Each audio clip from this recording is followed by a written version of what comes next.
নারায়ণগঞ্জের রূপগঞ্জে স্থানীয় গণ্যমান্য ব্যক্তিবর্গ এবং এতিমদের সম্মানে দোয়া ও ইফতার মাহফিল আয়োজন করেছে দুটি শিল্প প্রতিষ্ঠান। শুক্রবার মুড়াপাড়া ইউনিয়নের মাসুমপুর জামিয়া ইসলামিয়া মাদ্রাসা প্রাঙ্গণে এই অনুষ্ঠান সম্পন্ন হয়। বিস্তারিত দেখুন মাকসুদুল হোসেন তুষারের তথ্যচিত্রে। পবিত্র মাহে রমজান উপলক্ষে নারায়ণগঞ্জের রূপগঞ্জে Bayezid chemical and minerals limited এবং এশিয়ান ট্রেডার্স এর যৌথ উদ্যোগে এক দোয়া ইফতার মাহফিল অনুষ্ঠিত হয়েছে।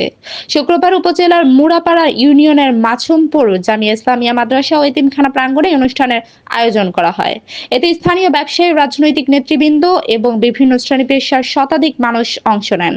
বায়েজিদ কেমিক্যালের ব্যবস্থাপনা পরিচালক ও দৈনিক আজকের বাংলা পত্রিকার উপদেষ্টা তানভীর হাসান মিলনের সভাপতিত্বে অনুষ্ঠানে প্রধান অতিথি হিসেবে উপস্থিত ছিলেন বিশিষ্ট সমাজসেবক গোলাম মোস্তফা ভুইয়া। এছাড়াও আমজাদ হোসেন, রবিউল ইসলাম ও দেলোয়ার হোসেন প্রধান সহ স্থানীয় গণ্যমান্য ব্যক্তিবর্গ অনুষ্ঠানে উপস্থিত ছিলেন।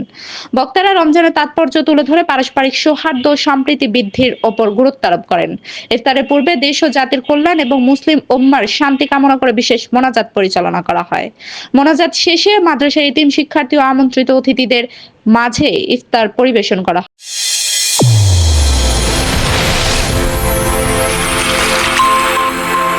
চ্যানেল A1 হৃদয়ের স্পন্দন।